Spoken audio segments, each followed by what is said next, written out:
কুহিলিকা বলল, আমি যে হাসপাতালে, তোমাকে কে বলছে? তোমার একজন বান্ধবী বলল এই কথাটি। কুহিলিকা বলল, তুমি আমাকে বাঁচাইলে। রুদ্র বলল, কিভাবে? কুহিলিকা বলল, তুমি এখানে না আসলে ওই শয়তানটি আমাকে বিয়ে করতো। রুদ্র বলল, ও। এমন সময় কুহিলিকার মা পিছন থেকে গালা হাসার দিয়ে বলল, বাবা, আমাদের মেয়েটি সত্যিই বুঝতে পারেনি তোমার বাবা মারা যাবে, এতে কুহিলিকা সত্যিই দোষ ছিল না। তোমার বাবা নাকি ধর্ষণ করার চেষ্টা করছে, এই কারণে নিজেকে রক্ষা করতে কুহিলিকা এমন কাজটি করছে।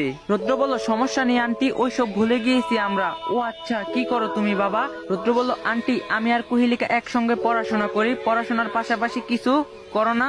রুদ্র বলল, করি, কলেজ শেষ করে খেয়া খাটে গিয়ে নৌকা চালাই। কুহিলিকার মা বলল, ও আচ্ছা। রুদ্র বলল, কুহিলিকা থাকো, আমি যাই, আবার অন্য একদিন আসবো। কুহিলিকা বলল, ঠিক আছে, সাবধানে যেও। রুদ্র বলল, ঠিক আছে, আচ্ছা আন্টি থাকেন, আমি যাই। চলো বাবা, তোমাকে একটু আগে দিয়ে আসি। রুদ্র বলল, আরে লাগবে না, চলো, সমস্যা নেই। এরপর রুদ্র ও কুহিলিকার মা বাহিরে চলে আসে। তো বাহিরে আসা মাত্রই কুহিলিকার মা রুদ্রকে বলতে থাকে, আচ্ছা তুমি কি কুহিলিকাকে ভালোবাসো? কুহিলিকার মায়ের মুখে এই কথাটি শুনে রুদ্র বেশ অবাক হয়ে যায়। রুদ্র বেশ কিছুক্ষণ চুপ থেকে বলে, রুদ্র বলল, হঠাৎ এই প্রশ্ন বুঝলাম না আন্টি। না, আমার জানতে ইচ্ছা হলো, তাই তোমাকে জিজ্ঞাসা করলাম। রুদ্র বলল, আমার ও কুহিলিকার মাঝে কোনো সম্পর্ক নেই। কুহিলিকার মা বলল, মিথ্যা কথা আমি পছন্দ করি না, সত্যি কথা বলো, কি সম্পর্ক তোমাদের মাঝে? রুদ্র বলল, আশ্চর্য, আমি বললাম তো কোনো সম্পর্ক নেই আমাদের মাঝে। কুহিলিকার মা বলল, না, তোমাদের মাঝে সম্পর্ক আছে, তোমরা দুজনেই মিথ্যা বলতাছো। রুদ্র বলল, আচ্ছা আমি কুহিলিকার সাথে কেন সম্পর্কে যাব শুনি? কুহিলিকার মা বলল, কারণ কুহিলিকার বাবার মায়ের অনেক সম্পদ আছে, ওর কোনো ভাই বোন নেই, তাই কোনো রকমে কুহিলিকার প্রেমে ফাঁদে ফেলে বিয়ে করলে সবকিছু তার। রুদ্র বলল, ছি ছি আন্টি, আপনি কি সব বলতাছেন এইসব? কেন, খারাপ লাগলো বুঝি? রুদ্র বলল, অবশ্যই খারাপ লাগছে, কারণ এইসব আমি কখনোই ভাবিনি। কুহিলিকার মা বলল, ঘোট, আর জীবনে ভাবতেও যেন না শুনি। রুদ্র বলল, ঠিক আছে, আর হ্যাঁ, এরপরে কুহিলিকার সাথে কোনো কথাবার্তা কিছু বলবা না, ওর থেকে দূরে থাকবা। রুদ্র বলল, কেন আন্টি, কথা বলবো না? কথা বললে কি হবে? আমরা তো বন্ধু বান্ধবী, কথা বলতেই পারি। তখন কুহিলিকার মা বলল, একটা জিনিস ভেবে দেখো তো, কোথায় আকাশ আর কোথায় মাটি? তোমার সাথে কি আমাদের যায় বলো? তুমি তোমার লেভেলের লোকদের সাথে মিশবে। রুদ্র বলল, খারাপ বলেননি, কোথায় আপনি আর কোথায় আমরা? কুহিলিকার মা বলল, সেটাই। রুদ্র বলল, আচ্ছা আন্টি, আসি, ভালো থাকবেন, যদি কখনো দরকার হয় আমাকে ডাকিয়েন। তখন কুহিলিকার মা বলল, তোমাকে দরকার হবে আমাদের? একটু হাসলো, তুমি তোমার চিন্তা করো, বুঝছো? রুদ্র বলল, সেটা তো করি। এই কথাটি বলে রুদ্র সেখান থেকে চলে আসে আর মনে মনে ভাবতে থাকে, এত সুন্দর পৃথিবীতে কত রকমের মানুষ বাস করে। কুহিলিকার মায়ের কথা ভাবতে ভাবতে রুদ্র বাসায় যাচ্ছে। বেশ কিছু দূর যাওয়ার পরেই হঠাৎ একজন লোক এসে রুদ্রকে সেখানেই বলে, এই ধর্ষকের ছেলে, তোরে কতবার সতর্ক করব? রুদ্র বলল, আশ্চর্য, আপনি আমাকে কেন সতর্ক করবেন শুনি? তোর মা তোকে বলেনি কুহিলিকার পিছনে না ঘুরতে, তবুও কেন ঘুরতাছিস? এই কথাটা শুনে বোঝা যায় এটা আর কেউ না, নিঃসন্দেহ হাসিব। রুদ্র বলল, প্লিজ ভাইয়া, একটু বুঝিয়ে বলুন আসল কাহিনী কি? হাসিব বলল, তুই কুহিলিকার সাথে প্রেম করিস? রুদ্র বলল, আমি কেন প্রেম করতে যাব, আমি তো কুহিলিকার বন্ধু হই। হাসিব বলল, একদম মিথ্যা কথা বলবি না, সেদিন কলেজে আমাকে হাই দিয়ে জানিয়ে দিলি তুই আর কুহিলিকা প্রেমের সম্পর্কে আসিস, এখন মিথ্যা বানানোর কথা বলছিস? রুদ্র বলল, ও হ্যাঁ, মনে পড়ছে, কিন্তু সেখানে তো আমি কুহিলিকার বোনকে হাই দিয়েছি, আপনাকে কখন দিলাম? হাসিব বলল, এই একদম কথা বেচাবি না, আসল কাহিনী কি খুলে বল। রুদ্র বলল, আমি সেই কলেজে আসার সাথে সাথেই কুহিলিকা আমাকে ডাক দিয়ে আমার শার্টটি ফিরিয়ে দেয়। হাসিব বলল, তোর শার্ট মানে? রুদ্র বলল, আসলে কিছুদিন আগে কুহিলিকা কলেজ শেষ করে যখন বাসায় যাচ্ছিল, ঠিক সেই সময় রাস্তায় ওর পিরিয়ড হয়, যার কারণে ওর শরীর থেকে অনেক রক্ত প্রবাহিত হচ্ছিল। এটা দেখে কিছু ছেলে তাকে ইফটিজিং করে, তাই আমি আমার শার্টটা কুহিলিকাকে দিই, যাতে ও কোমরে বেঁধে বাসায় চলে যায়। হাসিব বলল, বাহ, তুই দেখি বেশ জনদরিদ্র, তারপরে কি হলো বলতে থাক। রুদ্র বলল, পরের দিন কলেজে এসে ও বলতে থাকে, রুদ্র, কাল তুমি আমাকে অনেক সাহায্য করতো, তাই আমার ছোট বোন তোমাকে দেখতে আইছে। তখন আমি বললাম, তোমার ছোট বোন কোথায়? তখন সে বলল, আমার ছোট বোন পর্দা করে, তাই সামনে আসবে না, তুমি পিছনে তাকে হাই করে দাও, তাতেই হবে। তো আমি কুহিলিকার কথা মতো পিছনে তাকে হাই করে দেই, বেশ এটাই। রুদ্রর কথা শুনে হাসিব বলে, বাহ, এই শালি দেখি খুব সুন্দর নাটক করতে পারে, আমাকে বোকাই বানাইলো। রুদ্র বলল, আপনি কি কুহিলিকাকে বিয়ে করতে চান? হাসিব বলল, চাই মানে আমি বিয়ে করবই, সেটাই খুব শীঘ্রই। রুদ্র বলল, ওহ, কিন্তু আপনাকে তো কুহিলিকা ভালোবাসে না। হাসিব বলল, সেটাই তো সমস্যা রে। রুদ্র বলল, আমি এখন আসি, ভালো থাকবেন আপনি। হাসিব বলল, কই যাস? রুদ্র বলল, ভাইয়া, আমি বাসায় যাব, গিয়ে আবার নৌকা চালাতে যাব। হাসিব বলল, ও তোকে যদি আর কখনো কুহিলিকার সাথে কথা বলা বা মেশামেশি করতে দেখি আমার থেকে খারাপ কেউ হবে না। রুদ্র বলল, ঠিক আছে, তবে একটা কথা বলি। হাসিব বলল, বল।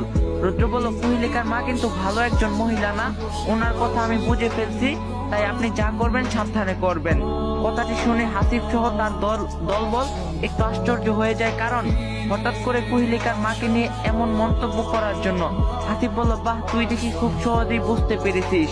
জানিস, ওই মহিলা আমার মামার টাকা পয়সা দেখে মামাকে প্রেমের ফাঁদে ফেলে বিয়ে করছে। রুদ্র বলল, আচ্ছা ভাইয়া, তবে আমি আসি। হাসিব কিছু একটা ভেবে বলল, ঠিক আছে যা, তবে আমি ডাকলে যেন তুই চলে আসিস। রুদ্র বলল, ঠিক আছে। এই বলে সেখান থেকে রুদ্র কোনোভাবে কেটে পড়ে। হাসিবের সদস্য ভাই, এটা কি করলেন আপনি? হাসিব বলল, কি করলাম আমি আবার শুনি? আপনি বললেন এই ছেলেকে মেরে হাত পা ভেঙে দিবেন, কিন্তু তাকে তো কিছুই করলেন না, উল্টা ছেড়ে দিলেন। হাসিব বলল, আরে পাগল, ওর কথা বুঝিলে না? ও আমাদের কত ভয় পাইছে, তাছাড়াও সব সত্যি কথাই বলছে। ও আচ্ছা। এইদিকে রুদ্র বাসা আসা মাত্রই তার মা বলে উঠে, আজ এত দেরি করে আসলি যে বাবা? রুদ্র বলল, আসলে মা, আজ একটু কলেজে কাজ ছিল, তাই একটু দেরি হয়ে গেছে। ও আচ্ছা। রুদ্র বলল, মা, একটু তাড়াতাড়ি খাবার দাও, খেয়া খেতে আবার যেতে হবে। তুই হাত মুখ হাত ধুয়ে আয়, আমি খাবার রেডি করতেছি। এরপরে রুদ্র খাওয়া দাওয়া করে খেয়া খাটে চলে যায়। কিন্তু খেয়া খাটে এসে দেখে যে মিতুকে দেখে রুদ্র একটু ইগনোর করে পাশ কেটে যেতে লাগে। ঠিক সেই সময় মিতু রুদ্র হাতটি ধরে ফেলে। রুদ্র বলল, প্লিজ দয়া করে আমার হাতটা ছেড়ে দিন, মানুষ দেখলে খুব খারাপ হবে।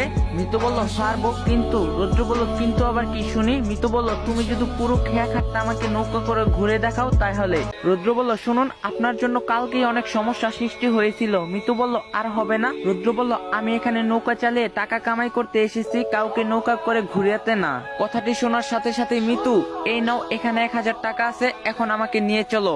রুদ্র বলল, টাকার পাওয়ার দেখাচ্ছেন? মিতু বলল, আশ্চর্য, আমি টাকার কেন পাওয়ার দেখাবো? আপনার নৌকায় উঠবো, ভাড়া দিব না, এই মনে করেন সেই ভাড়া। রুদ্র বলল, আমি তবুও যাব না। মিতু বলল, আমি কিন্তু এবার চিৎকার করব, তখন তোমার আরো সমস্যা হবে। রুদ্র রাগান্বিত হয়ে রুদ্র বলল, আচ্ছা আপনি কি চান সেটা বলুন তো আগে। মিতু বলল, সব কথাই বলবো ধীরে ধীরে। রুদ্র বলল, আপনার মামা যদি জানতে পারে পরে আবার আমার এখানে এসেছেন, তবে তো আমি শেষ। মিতু বলল, জানবে না, কারণ আমি আমাদের বাসা থেকে সোজা এখানে এসেছি।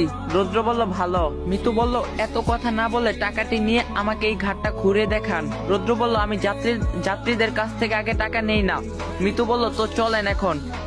মিতুর এমন রিকোয়েস্ট শোনার পর এক পর্যায়ে রুদ্র বাধ্য হয়ে নৌকায় তুলে নেয় মিতুকে। রুদ্র বলল, আচ্ছা চলুন, তবে একটি কথা, আজ যদি কোনো সমস্যা হয় এর জন্য দায়ী আপনি থাকবেন।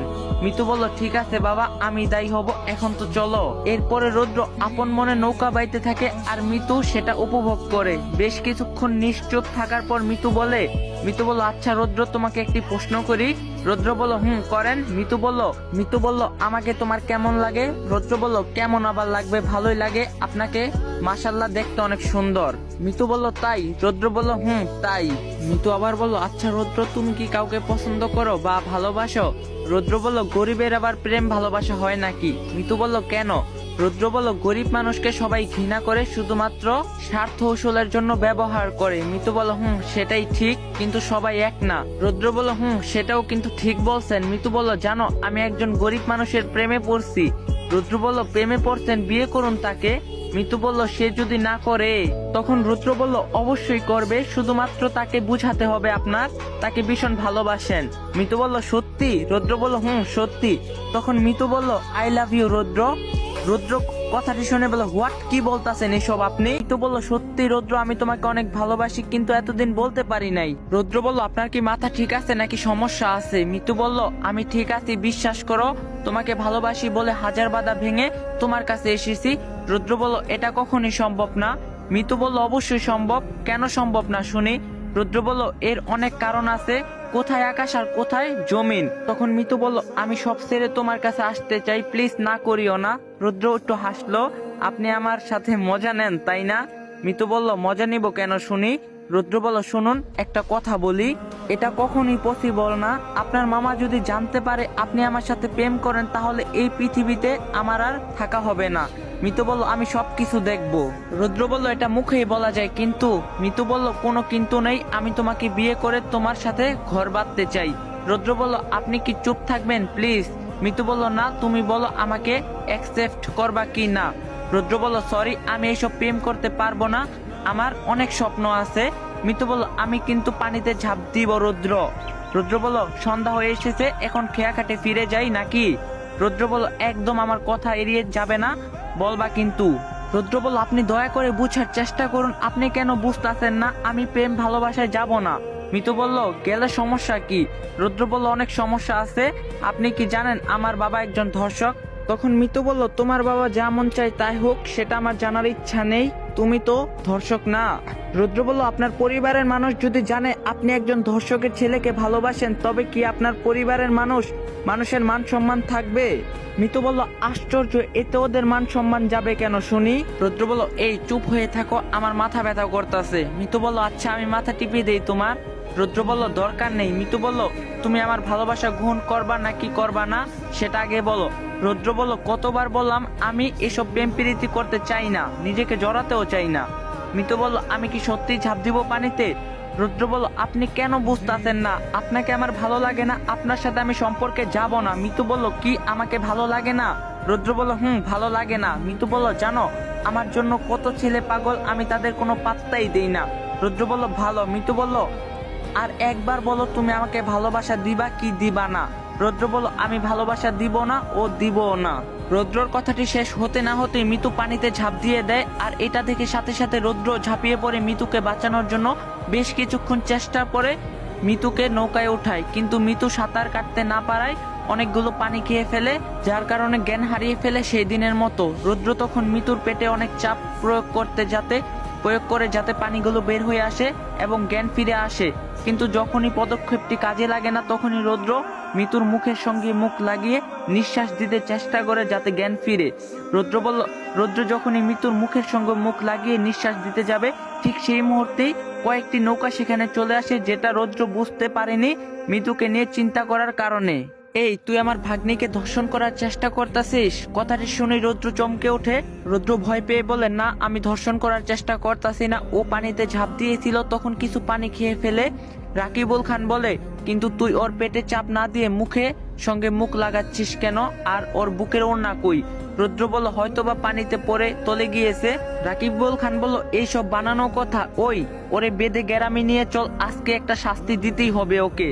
রুদ্র বলল, বিশ্বাস করুন এখানে আমার কোনো দোষ নেই, মিতু আজকে জোর করে আমাকে এখানে নিয়ে এসেছে। রাকিবুল খান বলল, তুই বললেই আমি বিশ্বাস করব নাকি? রুদ্র বলল, আপনার দুটি পায়ে ধরে বলতাছি, ও আমাকে জোর করে নিয়ে এসেছে, আমি অনেক বারণ করছি ওরে, কিন্তু বুঝিনি। রাকিবুল খান বলল, এই তুই আমার পা ছেড়ে দে। রুদ্র বলল, না, আমি ছাড়বো না, আমাকে মাফ না করলে। বিশ্বাস করুন এমপি সাহেব, সত্যি বলতাছি। রাকিবুল খান বলল, তোকে তো কালকেই মাফ করে দিলাম, আর তুই আজকেই আমার ভাগ্নিকে নিয়ে এসেছিস? তোর সাহস দেখে তো আমার অবাক মনে হচ্ছে, তোর কি মৃত্যুর ভয় নেই? রুদ্র বলল, আপনি দয়া করে এইবার শুধুমাত্র আমাকে মাফ করে দিন, আমি আর কখনো এমন কাজ করব না। যদি মিতু আসে আমি সাথে সাথে আপনার কাছে চলে যাব। তখন রাকিবুলের সাথে আসা একজন লোক বলে, স্যার দেন আরেকটা সুযোগ দিন, যদি আর একবার এমন ভুল করে আমরা তো আসি, সোজা উপরে টিকিট কেটে দিব।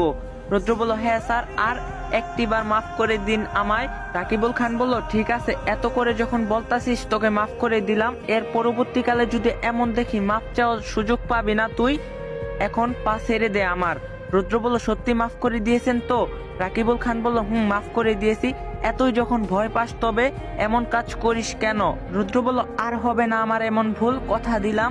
রাকিবুল খান বলল, এই তোরা আর সময় নষ্ট না করে মিতুকে কোলে করেই হাসপাতালে নিয়ে চল। তো রাকিবুলের কথা মতোই তার চেলাগুলো মিতুকে নিয়ে চলে যায়। রুদ্র বলল, আচ্ছা আমি এখন আসি তবে। রাকিবুল খান বলল, ঠিক আছে যা, তবে আমার কথাটি মাথায় রাখিস তুই, বুঝছস? রুদ্র বলল, এরপরে কোন রকমে রুদ্র রাকিবুলের হাত থেকে প্রাণ বাঁচিয়ে চলে আসে বাসায়। রুদ্র বাসায় এসে বলে, মা, ও মা, এক গ্লাস পানি নিয়ে আসো তো। রুদ্রর কথা মতো ওর মাও পানি নিয়ে আসে। রুদ্র মা বলল, কি হয়েছে বাবা তোর, তুই এমন হাঁপাচ্ছিস কেন?